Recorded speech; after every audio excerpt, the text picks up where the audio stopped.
This is the newsroom.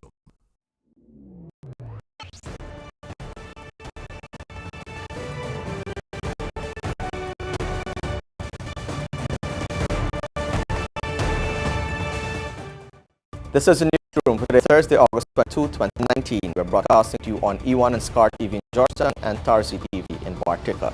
In headlines, a mother of 8 who was brutally murdered by her husband recently confided in a neighbor about enduring 20 years of abuse. So you see many times these things just lead to murder. Abuse, me say, you shouldn't be silent about it. You say speak out about abuse, right? Opposition Leader Bharrat Jagdeo says if GECOM abandons the ongoing house-to-house registration, that general and regional elections can be held at the end of October. If you pursue the claims and objection, which is the only way forward now, claims and objection, to go immediately to claims and objections and start preparing for elections. Former Minister of Natural Resources Robert Persaud says the majority of stakeholders in Guyana have not played their part in putting fire to the feet of those responsible for putting in place a national strategy for oil and gas. The government, Analyst, the Food and Drug Department is investigating a businessman who is selling counterfeit drugs to local pharmacies. And sport, Caribbean squash nations urge unity as team championship gets on the way at Georgetown Club.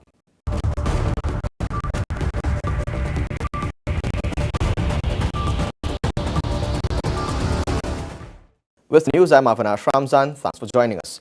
We start off by telling you that a 44-year-old woman who was murdered by her husband on Wednesday suffered years of abuse, according to a neighbor. The neighbor on Thursday told the media that Vanette Headley James confided in her just 3 days ago. Here's Bibi Katoon with the details. 44-year-old Vanette Headley James was stabbed to death by her husband, 45-year-old Sherlock James, at around 12:50 hours on Wednesday. The incident occurred at the Lot 68 Sightline Dam na Backlist East Coast Demerara home. The couple has known each other for 26 years and were married for 20. They share 8 children, with the eldest being 26 and the youngest being 9 years old. James physically attacked his wife and one of their daughters on Sunday night, after which she fled to a neighbor's home. When the media visited the community of the Backlist on Thursday morning, the neighbor who did not want her face on camera, Brenda Haywood, said it was on Sunday night she learned that Vanette was being abused by her husband of 20 years. 2 or 3 nights ago, she ran over at me with a stab wound here and one at her neck. And she told me this small not to get a stab in her back. So I was something or I said, man, I don't like what is going on. I say you see many times these things just lead to murder. Abuse, me say, you shouldn't be silent about it. You say speak out about abuse, right? The woman said the abuse seemed to always stem from allegations that the mother of 8 is involved in an affair. But you say every time she start working, accuse her of having some man. It's some man who making herself is very sad. I'm a mother. You know, I'm a mother.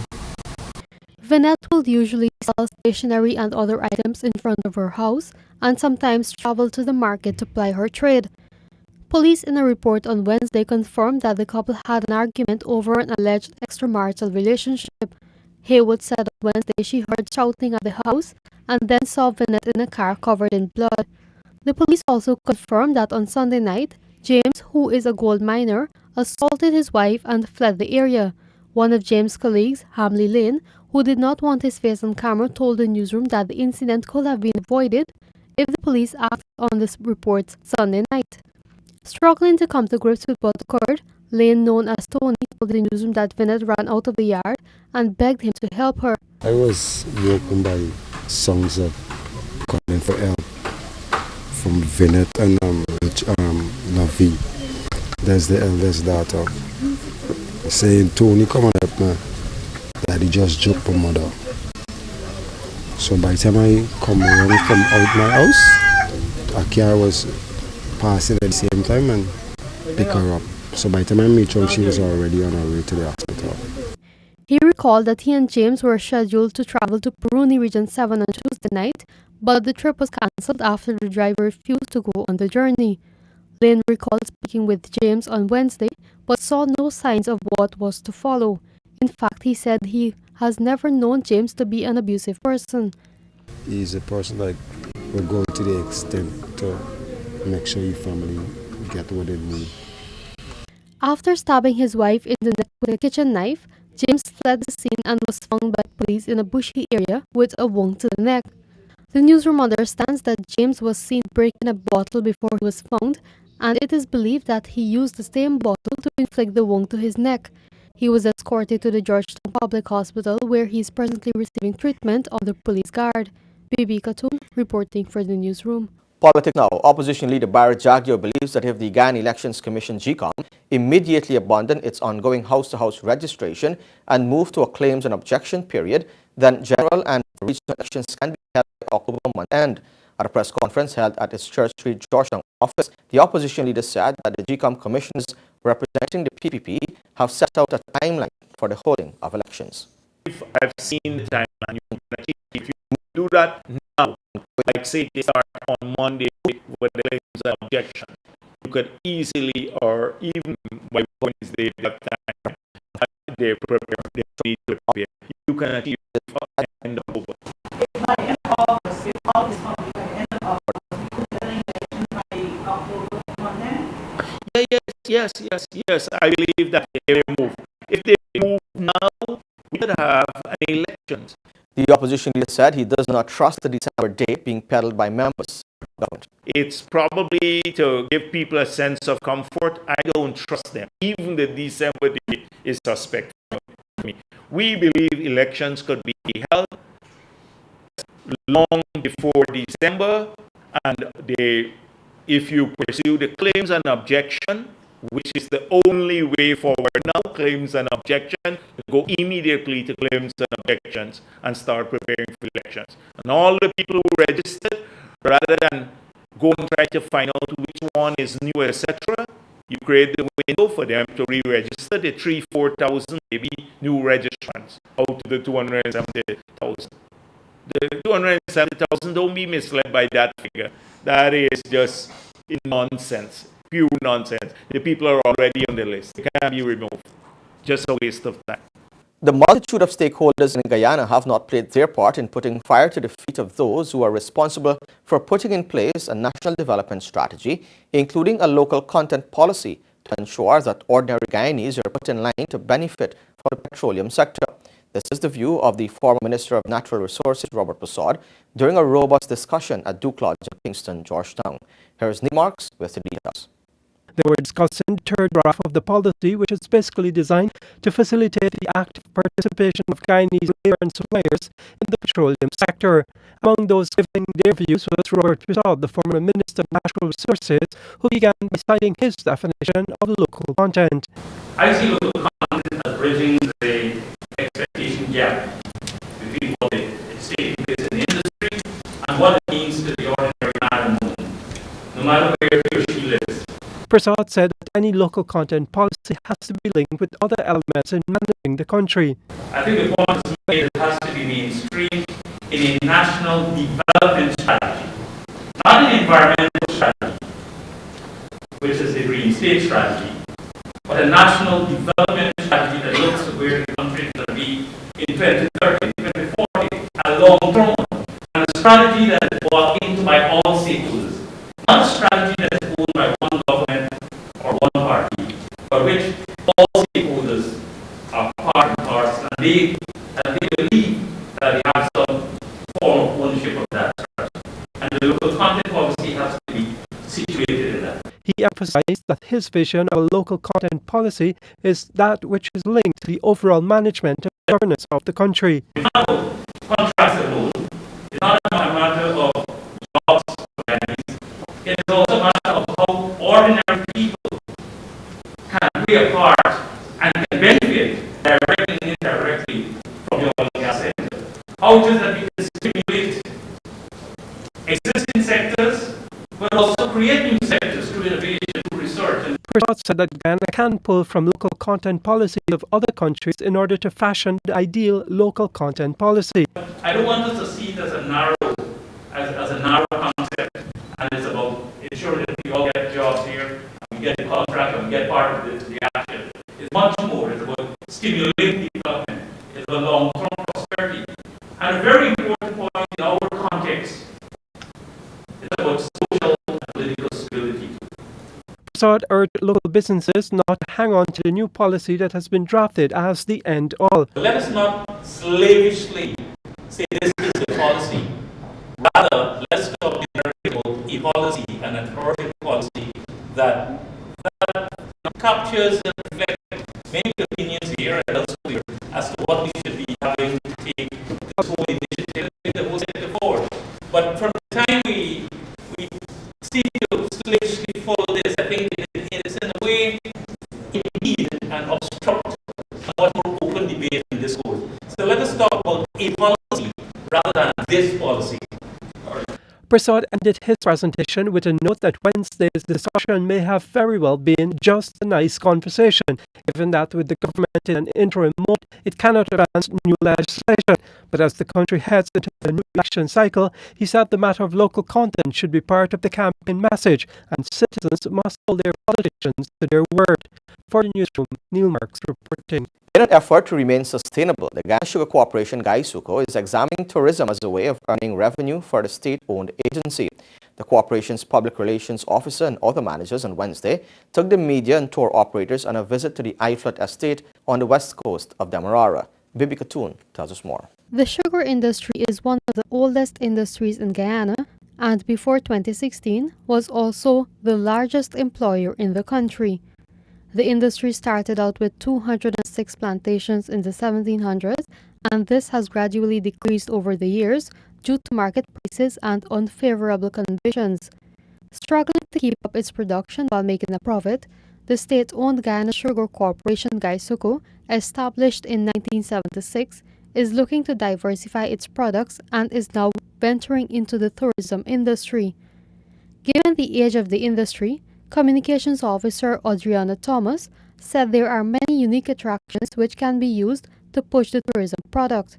Each individual estate will have its own unique attractions. For example, when you go to Blairmont, you will see at Blairmont has the sugar is transported from the factory by a locomotive, by a carriage. And that is unique to Blairmont. At Blairmont, you'll also be able to see where the canes were transported from the east bank of Berbice to the west bank of Berbice via ponds. And that was that's unique, or it used to be unique to Blairmont. And then at Albion Estate, Albion has its own uniqueness. And also part of Albion's attraction, we have a 1924 Rolls Royce that is still in working condition. You can go and have a ride in it, and it's being maintained by the GECOM Training Center at Port Moran. She was addressing media and tourism representatives during a familiarization tour of the Iflat estate located on the west coast of Demerara on Wednesday. Thomas noted that while the industry has undergone centuries of transformation, the aim is to ensure the history is not lost. She disclosed that GECOM is looking to set up a sugar museum and a heritage park via partnerships with donor agencies and universities. We are currently in the process of seeking partnerships with donor agencies and universities to design and develop a sugar museum. This site here is one of the sites that we identified to construct that sugar museum and to build our first sugar heritage park. The proposal was welcomed by rainforest tours and wilderness explorers, both of whom had representatives on Wednesday's excursion. I believe that there is room for partnership between local tour operators and GECOM. And I can see us coming together to build packages, including the rum route from farm to distillery, including the El Dorado rum. I think this is a wonderful experience, and I think we could certainly sell this, and we could certainly absolutely sell this. And I could see adding on to it. I could see doing it as a half-day tour, doing it as a full-day tour, adding on both the conservancy, which is right at the back here, adding on the Demerara distilleries at one end and the conservancy in the other end, and even a part of a Sukubo tour. You've got a week's activities here that we could do. The Iflat estate currently employs 1,800 persons. GECOM is looking to increase its production of white sugar and contribute more power to the national grid. Bibi Katoon, Newsroom. When the newsroom returns, the government analyst Food and Drug Department is investigating a businessman who is selling counterfeit drugs to local pharmacies and the government to end wanton importation of mercury. Stay tuned.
Welcome back. This is the Newsroom. The Pesticides and Toxic Chemicals Control Board and the Environmental Protection Agency will this month end signed an agreement to regulate the importation, use, storage and disposal of mercury, which is used in artisanal and small-scale gold mining. Recently, Minister of Natural Resources Rafael Trotman said he had cause to refuse to give permission for the importation of 30,000 kilograms of mercury from Mexico. He said the new regulations would be in keeping with Guyana's commitment under the United Nations Minamata Convention to phase out the use of mercury. It really says that you just can't import mercury to Ghana. You have to have the permission of these three entities. They are working in collaboration with each other. I know that a draft is available that will be shared with the press. I'm not sure whether they would want it shared prior to signing, but I know that it is ready for signing. It should be signed earlier. We want to ensure that the constituent representatives were in the country. I think some of them were traveling. How is it going to affect the sector? I think only in a positive way. We've been seeing requests for importation, and I often say that last year I refused to give permission for 30,000 kilograms of mercury to be imported from Mexico. I wondered what would one want with 30,000 kilograms of mercury. That's one importer. The multiple importers, we have some reason to believe that some of it is moved across borders. I'm not going to get into that, the legality of it.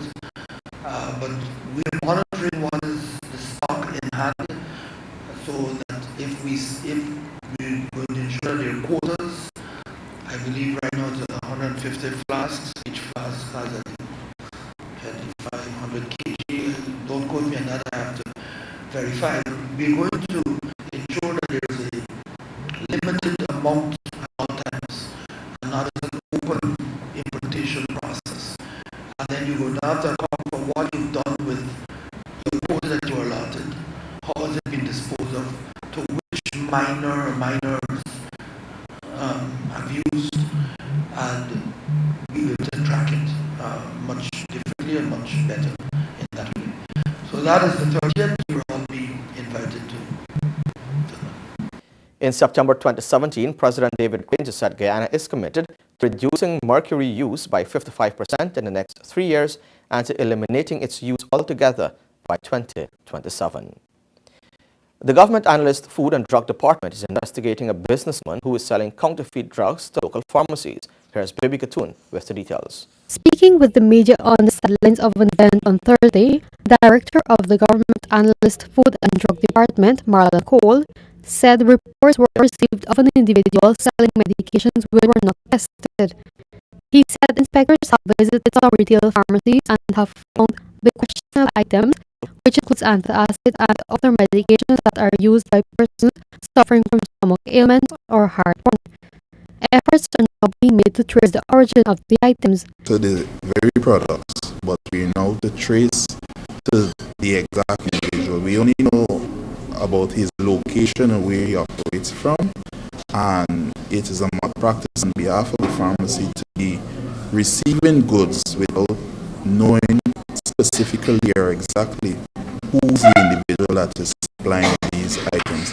The investigation is in its early stages. However, if it is found that the individual is repackaging drugs, the businessman who has not been in can be sentenced to prison and made to pay a fine. It would be dependent if the person is actually have a little mini lab in his or her home, photocopy some labels, buy some bottles, probably from Trinidad, that's similar to some of the bottles that you're using here, paste on the label, do a concoction, and releasing it on the market. Well, then, what would help you is to look at the product itself, look at the batch number, and try to trace it back to the facility that was manufactured. If that is impossible, then it might be done locally, but that is yet to be determined or established.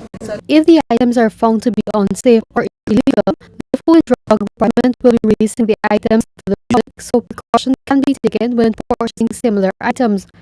The department has in the past issued an advisory against the purchasing of food, drug, cosmetics, and medical devices, which does not carry the manufacturer's details of the package.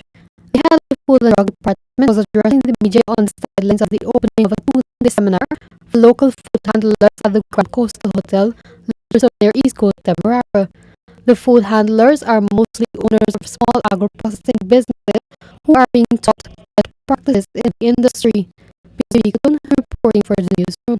Any ideal local content policy could kick off a new wave of industrialization in Guyana, Nicholas Boyer, the president of the Georgetown Chamber of Commerce and Industry, said on Wednesday evening. In analyzing the third draft of the local content policy, he pointed to the need for Guyanese businesses to step up their game, and as his own experience shows, they have been doing just that. More from Neil Marks. At a roundtable discussion Wednesday evening on the third draft of the local content policy, Nicholas Boyer, the president of the Georgetown Chamber of Commerce and Industry, recognized that the country's leading businesses are behind in certain areas. They would need to overcome some hurdles in putting themselves in line to benefit from opportunities in the oil and gas sector. This is especially so given the huge interest by the Caribbean in doing business in Guyana. Our trade policies have left us so open to shell corporations being registered by CARICOM nationals that it's very hard to guard against this. That's something that guided trade policy has to look at, because way off on a tangent for a second, I mean, we were always disturbed the Caribbean for a long time. And just before this forum started, somebody showed me a picture of a forum in Barbados about doing business. I've seen so many doing business in Guyana forums in the past year and a half. It's almost mind-blowing. Right? He said that the interest was almost out the door for Barbadians doing business in Guyana. Right? So clearly, our trade policies are a weakness for us. The new draft of the local content policy dictates that all operators and their subcontractors should show preference for domestic suppliers as long as performance, quality and delivery are competitive with international performance and prices. But that is not an easy matchup for local businesses, Boyer said. Yes, the policy, the language is here. The caveat is at our scale, achieving price competitiveness at our scale is not an easy challenge. So that is something that we need to sit down and honestly look at. Yes, it's in line with international norms to have that language say preference as long as performance, quality, delivery, competitive with international qualities and prices. But again, 800,000 people and a lot of regulations in our industries are very substandard to what oil and gas expects. For instance, the buzzword is health, safety, security, and the environment. Having our occupational health and safety laws redrafted and approved may make it more competitive, but there's a long way we need to go on that. He said that while there is no minimum stipulated participation of domestic subcontractors and suppliers in contracts awarded to foreign suppliers, there is language encouraging unbundling of contracts or picking contracts apart so that local suppliers can bid to supply aspects needed for a particular job. As such, Boyer said local businesses must step up their game and offer the highest quality services and products. Now, coming back to our responsibility as businessmen and women in the room, we have a responsibility to get internationally competitive, whether it's ISO, whether it's a number of courses in health, safety, security, and environment. We have a responsibility to raise our game, so to speak, because we cannot offer substandard products. Substandard products in this industry means somebody's life at risk. That's why this industry is so heavily regulated. They place a high value on life. He said businesses are catching on, citing how his hardware company is seeing increased sales because of the new emphasis on safety. I've been happy to see, if you drive around construction sites, and I can tell you the hardware store, the amount of safety helmets I sell now, compared to 3-4 years ago, your lives were almost at risk of thrown away 3-4 years ago. Now you're starting to see people really buying into the idea that your people are very valuable asset. You have to take care of them, right? I would bet you if we took in a sample of 100 businesses a year, how many actually had the health and safety act out for the employees finance, it would be paltry. Boyer concluded that the new local content model is a much more stringent draft and there is still more that can be done to make the policy useful. He said there are no defined procurement targets and no domestic tender lists in the policy. He said the policy also outlines full, fair and reasonable access to procurement opportunities for domestic suppliers. While he said there are no mandated foreign domestic consortia or subcontractor alliances, the language of the policy encourages it. In addition, according to Boyer, while there are no specific targets for employment of nationals, he said the draft local content policy encourages employment of nationals. Boyer said that the new draft policy does not set penalties for non-compliance with targets in the policy. He reiterated his view that there needs to have a purely technocratic body or organization set up to manage all its revenues and the implementation of local content policy. For the newsroom, Neil Marks reporting. Just ahead on the newsroom, the financial, weather and bridge reports along with headlines from the region and around the world. Stay tuned.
Now in the newsroom, Fariza Hanif has headlines from the Caribbean and around the world.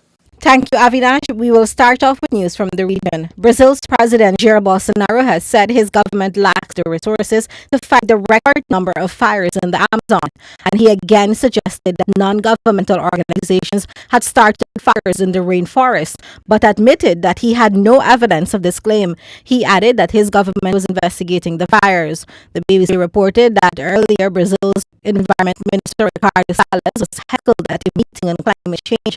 Conservationists have blamed the Brazil government for the Amazon's plight. They say Brazil's president has encouraged the clearing of land by loggers and farmers, thereby speeding up the deforestation of the Amazon rainforest. Satellite data published by the National Institute for Space Research shows an increase of 85% of fires this year for all of Brazil. The largest rainforest in the world, the Amazon is a vital carbon store that slows down the pace of global warming. A pastor from central Trinidad is now behind bars after being charged with buggering a 21-year-old socially displaced man. The Trinidad Guardian reported that Christopher Pereira was charged after inquiries by Guyana's CID. The pastor, who is head of the ISM ministries based in Valencia, was remanded into police custody. The Guardian reported that the incident occurred sometime between April and July of this year in the Guyana's area. The young man, who has been described as socially displaced, was going to church and was introduced to the pastor. It is unclear how the events unfolded thereafter. However, the church runs a foundation called the Help Foundation and Transitioning Center.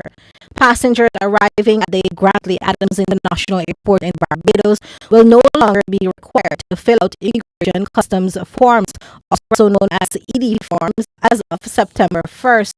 According to Minister of Home Affairs Edmund Kingston, starting next month, there will be a full transition to the use of the 48 kiosks at the airport. CMC reported that the system has been tested for almost a year and has been fine-tuned to ensure that the passenger information gathering system meets all the markers for customs, immigration, and the statistical services. According to CMC, the Home Affairs Minister said, while the Barbados government was focused on improving efficiency and ease into getting into the country, measures were being taken to ensure that national security was not compromised. He said the Barbadian government has reserved the right to add more questions if international or local development demanded.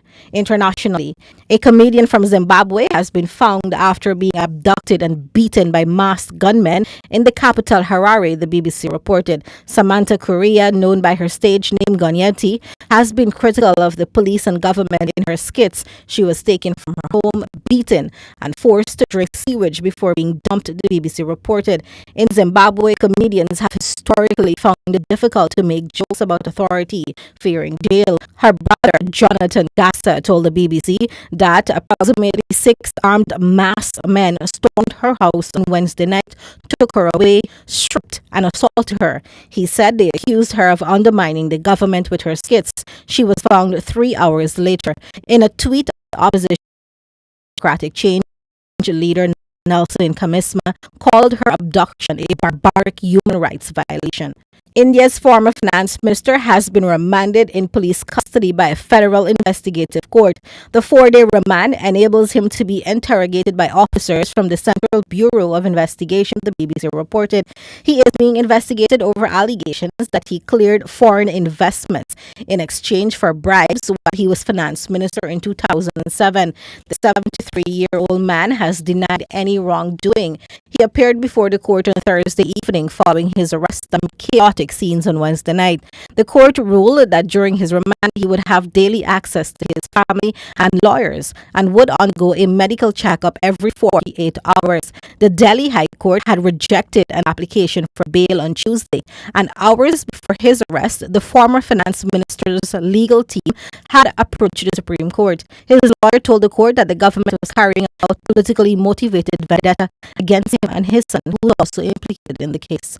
California police say a hotel worker may have prevented a mass shooting after the worker reported that his disgruntled colleague had threatened to shoot staff and guests. The BBC reported that acting on the tip-off, officers arrested a 37-year-old man who was found to have high-powered weapons and ammunition at his Los Angeles home. It comes amid a wider FBI effort to prevent such shootings that followed attacks in El Paso and Dayton that killed 31 people. Since then, U.S. authorities said they have foiled a series of alleged plots to carry out attacks, some of which would have targeted minority groups. The FBI has reportedly instructed its field offices to conduct threat assessments and has also urged the public to report threats or suspicious activity. And that brings us to the end of regional and international headlines. So back to you, Avinash. Thank you for your support. It's on the other side of the break. Stay tuned.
Newsroom now for a look at what's happening in sport. We start off with some squash news.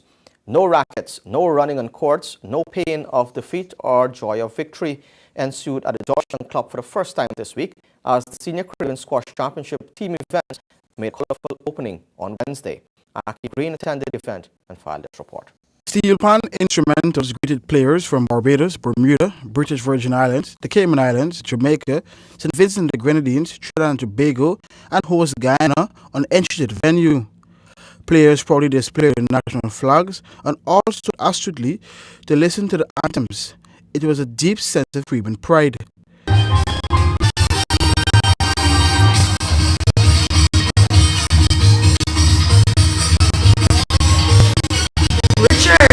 Damien, Ashley, DJ, Dennis, Madison, Nicolette, Taylor, Lydia, Mary, Kirsten, Denise, Christian. President of the Guyana Olympic Association, K.A. Juman Yasin, was the first to allude to the togetherness the tournament has brought. I told him I felt a lovely buzz, and it was a very lovely buzz last night. You could see the camaraderie, you could feel that togetherness, and this is excellent. I gather this tournament has started from the 1980s, and I sincerely hope it will continue over the years. I have no doubt that it will so continue.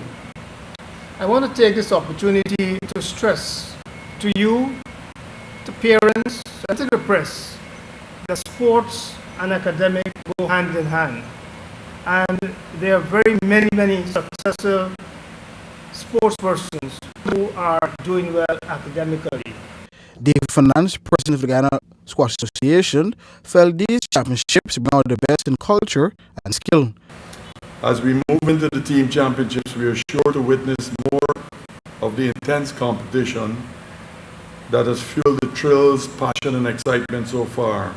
That said, I also am sure that fair play and good sportsmanship will prevail, as the spirit of CASA encompasses.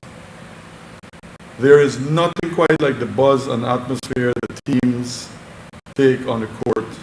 And this part of the tournament, no matter how many CASAs we take part in, there's always a feeling of anticipation about who will cause the upset this time around. I am a strong believer that the essence of the word competition is two persons seeking a higher goal together. And this is why, during these tournaments, I watch your passion on the court and always view it as everyone pushing each other to become better. Assistant Director of Sport, Melissa Richardson, reminded all of the impact of Guyana's best and current Caribbean women's champion, Nicolette Falance, had on the society in her meteoric rise to number 19 in the world. Sports is not peripheral, but integral to the national economy. Within sports, we strive to dispel antiquated notions, proving the value of structured physical education as essential to producing healthy people and societies.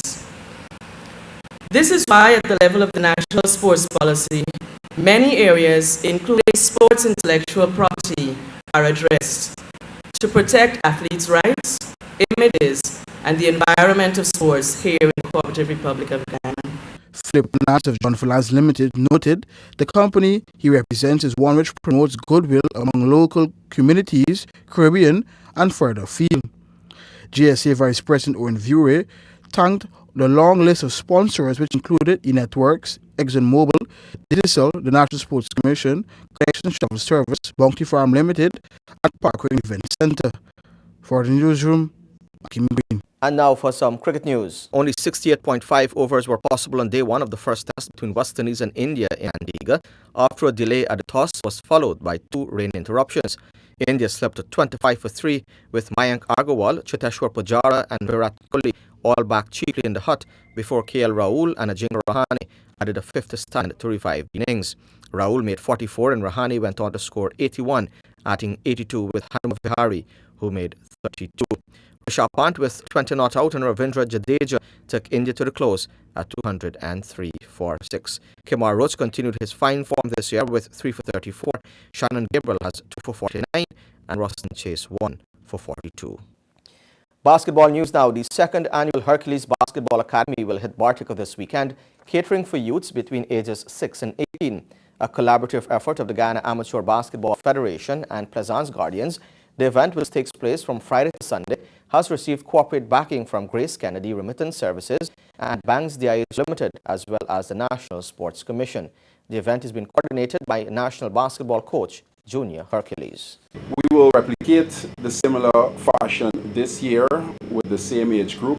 Primarily, the focus of that age group is we felt that we should focus more on the youngsters so that it gives them an opportunity as they move from whether it's from 9 to 10 and possibly we end at 18 because the first, we believe that at least a year ago, the first national team coming out of Guyana was the under 19. But more recently, we have also focused on the under 17. So that age group is specifically targeted in connection to national assignments. The focus of the camp, we focus primarily on the fundamentals, which speaks to dribbling, shooting, passing. We've also added this year, we've also added life skills, which we try to incorporate with most of the youngsters who have shared with us some of their desires and hopes as it relates to their career path. In addition to that, we also focused on for this year, we'll focus primarily on rules because we recognized last year while we were teaching, there was an absence of understanding as to what this rule meant, what are the implications of this. So we hope to touch equally on that as well. That apart, we closed the camp with a basketball IQ test, which encompasses most of the things for which we would have covered, so that the participants of the camp are exposed to the things that we cover in practical, but they also have a sense as to what is required from a theorist perspective. We at Grace Kennedy Money Services, the home of Bill Express and Western Union, is happy to be associated with Hercules Basketball Academy once again. We have been a part last year, as he would have mentioned, and we're so happy to be a part again. But you would have heard and seen we've been giving back a lot to the sports industry, and this is so because we see the importance of sports in Guyana, and also it is our corporate duty to give back and to help develop the young minds of our next generation. Back to some cricket news now. Jofra Archer took 6 wickets to help England bowl out Australia for 179 on a truncated first day of the third Ashes Test at Headingley. Archer's 6 for 45, 5 of which came in the final session, reversed the fortunes of the home side after they were in danger of wasting ideal bowling conditions. Either side of 2 lengthy delays for rain and bad light, Australia reached 136-2 thanks to a third wicket stand of 111 between David Warner and Marnus Labuschagne. But Archer, who made such an explosive debut in the second test, had Warner caught behind for 61 to spark a collapse of 3 wickets for 3 runs. Even at 173 for 6, honours seemed to be even, only for Archer to return once again and run through the tail. The last 4 wickets fell for just 6 runs. Football news. The 4th annual Limacom Football Tournament will make its return on August 31 at the Ministry of Education ground in Carafesta Avenue.